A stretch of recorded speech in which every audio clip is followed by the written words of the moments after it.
Assalamualaikum warahmatullahi wabarakatuh. Perkenalkan, nama saya Dea Tamara, saya dari Sosiologi 19. Di sini saya akan menjelaskan materi tentang fenomena krisis kemanusiaan dan peradaban.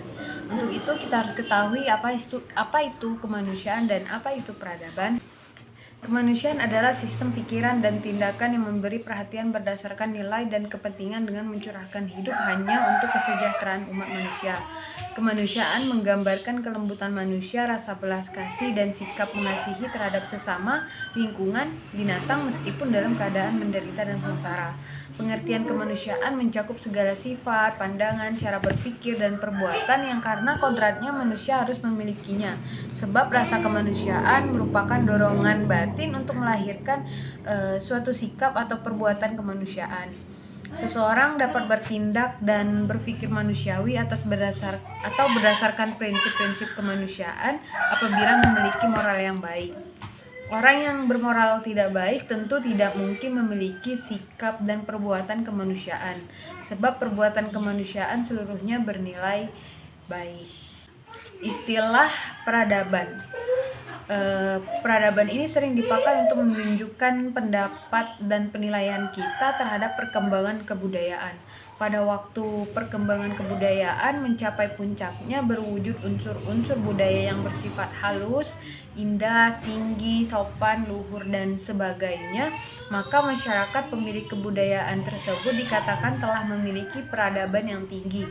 Pendekatan terhadap peradaban bisa dilakukan dengan menggunakan organisasi sosial, kebudayaan, cara berpikir yang sudah maju, termasuk sistem iptek dan pemerintahannya. Tinggi rendahnya peradaban suatu bangsa sangat dipengaruhi oleh faktor-faktor. Yang pertama itu adalah pendidikan, yang kedua itu adalah kemajuan teknologi dan ilmu pengetahuan.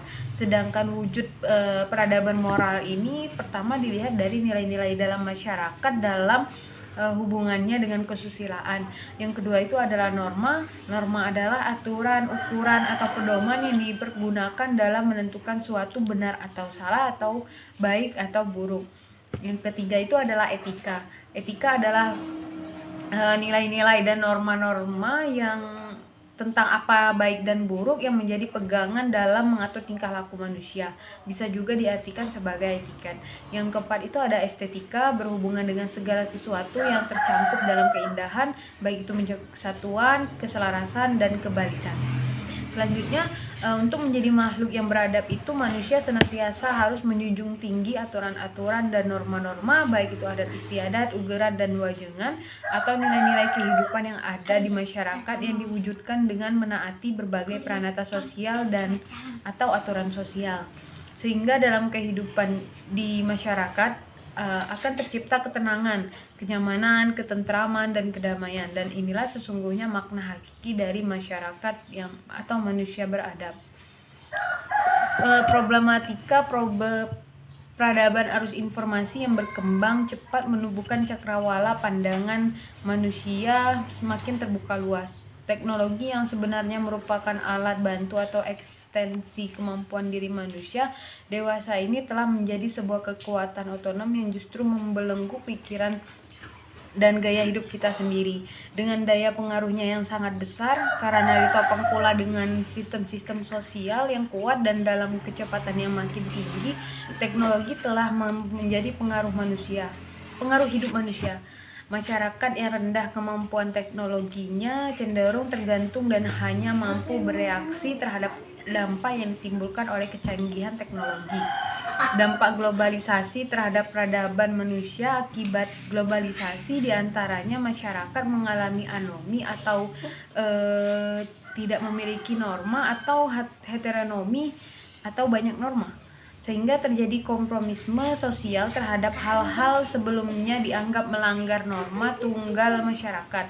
Selain itu juga terjadinya disorientasi atau alienasi, keterasingan pada diri sendiri atau pada perilaku sendiri akibat pertemuan budaya-budaya yang tidak sepenuhnya terintegrasi dalam kepribadian kita. Berbicara mengenai krisis peradaban artinya berbicara mengenai sains modern dan teknologi dan penerapannya atau teknologi.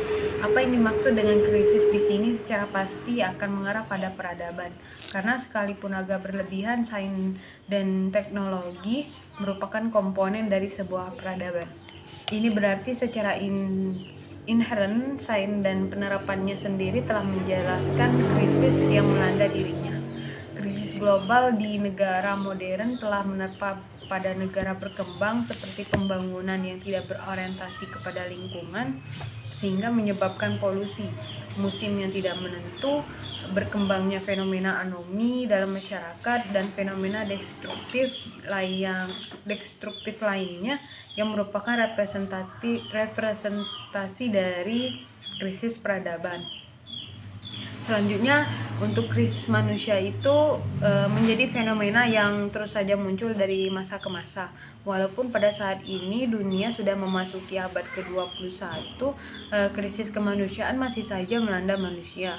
Krisis kemanusiaan adalah suatu kondisi yang mana hak-hak dasar bagi seorang manusia itu tidak terpenuhi. Hak-hak seperti hak untuk hidup, hak untuk memperoleh rasa aman, hak untuk memperoleh keadilan tidak mampu diperoleh seorang individu itu. Krisis kemanusiaan merupakan sebuah situasi dengan penderitaan manusia yang berada di tingkat tinggi, dasar-dasar kesejahteraan manusia yang berada dalam bahaya, dan mencakup skala yang besar. Secara umum terdapat 3 kategori penyebab krisis kemanusiaan. Pertama itu karena faktor bencana alam. Itu adanya bencana alam seperti banjir, gempa bumi, dan sebagainya sebagai penyebab krisis kemanusiaan. Contoh dari krisis kemanusiaan dari bencana alam ini adalah banjir di Pakistan tahun 2010, tsunami di kawasan Asia pada tahun 2004 dan 2005, dan lain sebagainya. Kemudian faktor kedua ialah kompleks emergencies, yaitu adanya konflik yang memicu krisis kemanusiaan. Contoh dari krisis kemanusiaan dalam kategori ini adalah genosida dan di Rwanda tahun 1994 dan sebagainya. Yang ketiga adalah masalah krisis lainnya, yakni menyangkut masalah kesehatan, industri, dan finansial. Contohnya adalah Bhopal Gas tragedi tahun 1984, krisis harga pangan yang melanda berbagai negara tahun 2008, dan lain sebagainya. Penyebab krisis kemanusiaan yang sering kali terjadi itu karena konflik di lingkungan tempat tinggal kelompok-kelompok yang berselisih. Konflik yang terjadi disebabkan oleh perbedaan-perbedaan antara kelompok-kelompok tersebut, baik itu perbedaan etnis, perbedaan agama, ras, maupun lainnya. Selain itu, penyebab krisis kemanusiaan terjadi dikarenakan pemerintah yang terkait tidak mempunyai keinginan yang kuat untuk mengatasi konflik tersebut. Dampak krisis kemanusiaan yang terjadi berkaitan erat dengan masalah hak asasi manusia. Krisis kemanusiaan akibat konflik menyebabkan munculnya berbagai pelanggaran HAM, baik itu dari kekerasan, penganiayaan, atau ketidakmampuan seseorang memenuhi hak-hak dasarnya sebagai manusia. Dalam suatu konflik, biasanya korban yang lebih banyak berasal dari kelompok minoritas. Pemerintah yang terkait kemudian wajib mengambil tindakan untuk menyelesaikan konflik sehingga dapat mencegah jatuhnya korban yang lebih banyak dan mencegah kerugian yang lebih besar. Akan tetapi, apabila pemerintah tidak mempunyai keinginan yang kuat untuk mengatasi konflik yang terus terjadi, maka akan mengakibatkan krisis kemanusiaan yang semakin berkembang dan memberi dampak terhadap wilayah di sekitar krisis. Itu yang terjadi. Selanjutnya, wujud krisis kemanusiaan. Pertama itu ada individualistis. Salah satu produk buruk era modern ini adalah mementingkan diri sendiri, lambat laun menciptakan secara luas akan individu yang hanya lebih fokus dan berkonsentrasi memikirkan dan mengurus kepentingan diri sendiri tanpa berempati dan mendistribusikan pikiran dan aktivitasnya dalam mengakses kepentingan orang lain. Era modern telah menimbulkan abrasi sosial yang amat parah, yaitu dengan mengerdilkan semangat kebersamaan, kegotong royongan, dan tolong-menolong dalam kehidupan bermasyarakat. Sekarang ini sering terdengar jargon urus saja diri sendiri, tidak usah urusan orang lain. Yang kedua itu adalah konsumeristis, yaitu menempatkan harta satu-satunya sebagai kebahagiaan, sarana kebahagiaan. Dalam zaman ini, tema-tema pengeluaran kesenangan tanpa perhitungan seperti beli sekarang bayar nanti, telah menggantikan tema-tema orang Puritan tentang kerja penghematan dan warisan patrimoine dewasa ini telah terjadi kepemilikan barang-barang konsumsi dalam bentuk individualisasi dan penguraian yang mengarah bukan kepada solidaritas sosial. Di tengah-tengah masyarakat modern dewasa ini telah terkondisi egoisme, disfungsional, kemubaziran, dan penurutan hawa nafsu terhadap barang-barang konsumsi. Yang ketiga itu ada materialistis. Di era modern ini Suhartono mengatakan akibat era modern yang dengan kekuatan sistem ekonomi liberalis kapitalistiknya yang telah bergeliat dalam rentang sekian lama, kini hampir sebagian besar manusia di dunia ini terjebak di dalam suatu krisis moral yang parah dan sulit diatasi, yaitu materialisme atau pandangan over cinta terhadap harta duniawi. Akibat tuntutan era modern, kini sejumlah besar individu tidak merasa malu dan berdosa dengan menghalalkan segala cara dalam memperoleh harta untuk menggapai sebuah kehidupan yang mewah. Karena itu, kini perilaku seperti manipulasi dalam bisnis kelas modern, rentenir dalam kehidupan masyarakat, akar rumput, korupsi dalam menjabat, dan lain-lain menjadi perilaku dan peristiwa sehari-hari yang amat biasa. Yang keempat itu adalah hedonistis, yaitu mencari kenikmatan jasmania belaka. Masyarakat tidak lagi berorientasi pada hanya objek yang berfungsi dan bersifat pemenuhan kebutuhan pokok dan kebutuhan kenyamanan, tetapi sekaligus berorientasi pada objek yang berfungsi atau bersifat pemenuhan kebutuhan kemewahan. Masyarakat sudah amat mengutamakan pola hidup nikmat di atas perilaku konsumtif atau kemewahan. Yang kelima itu ada kompetisi tidak sehat. Semakin modern sebuah masyarakat, semakin banyak yang harus diketahui orang dan semakin sulit untuk mencapai ketenangan dan kebahagiaan hidup. Sebab kebutuhan hidup manusia semakin meningkat dan semakin banyak persaingan dan perebutan kesempatan dan keuntungan.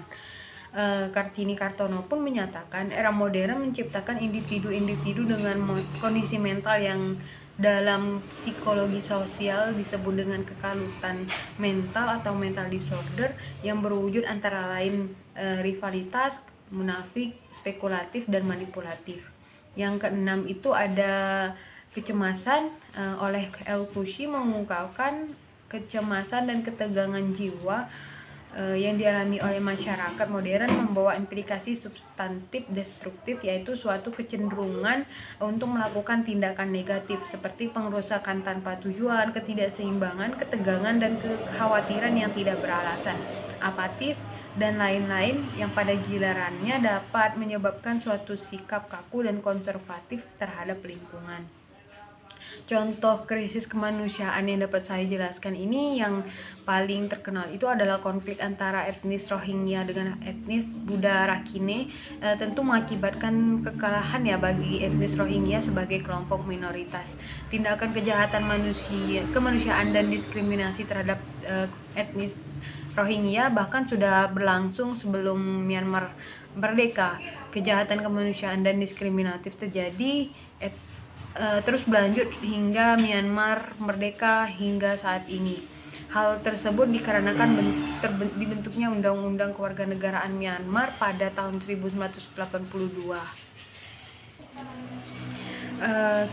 Kebijakan tersebut menyatakan bahwa pemerintah mengeluarkan Rohingya dan beberapa etnis minoritas lainnya dari daftar etnis asli Myanmar. Undang-undang tersebut juga menyatakan bahwa etnis yang akan diakui sebagai etnis asli Myanmar adalah etnis yang mampu membuktikan bahwa mereka membuktikan memiliki nenek moyang yang sudah tinggal di Myanmar sejak tahun 1823. Namun meskipun sejarah menyatakan bahwa etnis Rohingya sudah ada sejak abad 7 Masehi, pemerintah Myanmar tetap meyakini etnis Rohingya merupakan imigran ilegal asal Bangladesh yang tidak berhak atas kewarganegaraan Myanmar. Selanjutnya sebagai upayanya yang terlihat ini yang bisa dilakukan adalah PBB telah menghasilkan rumusan konsep responsibility to protect. Ini secara sederhana dapat diartikan sebagai tanggung jawab melindungi hak-hak manusia tanpa mengganggu dan menentang kedaulatan negara yang bersangkutan. Prinsip-prinsip responsibility to protect ini ada tiga prinsip utama. Pertama adalah prinsip bahwa negara-negara yang memiliki tanggung jawab untuk melindungi warga negaranya dari genosida, kejahatan perang, penghapusan etnis dan kejahatan terhadap kemanusiaan. Yang kedua itu prinsip menyatakan komitmen komunitas internasional atau anggota PBB untuk membantu negara-negara dalam melindungi warga negaranya dari kejahatan kemanusiaan. Yang ketiga itu prinsip atas tanggung jawab setiap warga negara anggota PBB untuk merespon atau mengambil tindakan yang tepat untuk mencegah dan menghentikan kejahatan kemanusiaan ketika suatu negara gagal memberikan perlindungan kemanusiaan yang dimaksud. Kemudian simpulan untuk anggota komunitas internasional memiliki banyak kendala sih dalam upaya mengatasi krisis kemanusiaan yang terjadi di negara lain ini. Hal ini kan dikarenakan upaya yang dilakukan tergantung pada sejauh mana komitmen negara yang dibantu dalam menegakkan kewajiban melaksanakan prinsip-prinsip responsibility to protect tadi. Kemudian krisis kemanusiaan yang baru-baru ini adalah penyebaran COVID-19 yang cepat yang berbagai negara menimbulkan krisis kesehatan dan kemanusiaan. Sebagaimana saya menjelaskan bahwa COVID-19 ini terjadi menjelang tahun baru lunar di Tiongkok ketika berlangsung mobilitas penduduk yang tinggi di berbagai wilayah sehingga penyebarannya sangat cepat. Keterhubungan antar negara yang tinggi juga mendorong penyebaran COVID-19 dari Tiongkok ke berbagai negara meluas sangat cepat. Selama Desember tahun 2019 hingga 11 Maret 2020 kemarin, COVID-19 menyebar ke 114 negara dengan kasus positif mencapai 118 juta dengan kematian lebih dari 4.000 jiwa. Dengan skala dan kecepatan penyebaran yang tinggi, pandemi ini menimbulkan krisis kesehatan dan krisis kemanusiaan di banyak negara. Peningkatan jumlah penduduk miskin di dunia berlangsung cepat dari 1.811,1 juta pada 2017 menjadi kisaran 1,899 sampai 1.926,1 juta pada tahun 2020. Upaya penanggulangannya penyebaran COVID-19 ini menimbulkan kebijakan pembatasan mobilitas sebagaimana yang diterapkan di Indonesia adalah kebijakan 3T dan 3M. Sejumlah negara juga memberlakukan kebijakan pembatasan mobilitas manusia untuk mengurangi penyebaran COVID-19 yang sangat cepat. Kebijakan tersebut dilakukan dalam berbagai bentuk, ada yang zonasi daerah berdasarkan tingkat infeksi maupun larangan meninggalkan rumah, berkumpul dan berpergian antar daerah maupun larangan masuk ke negara lain. Mungkin itu saja yang dapat saya sampaikan untuk materi fenomena krisis kemanusiaan dan peradaban. Saya akhiri, wassalamualaikum warahmatullahi wabarakatuh.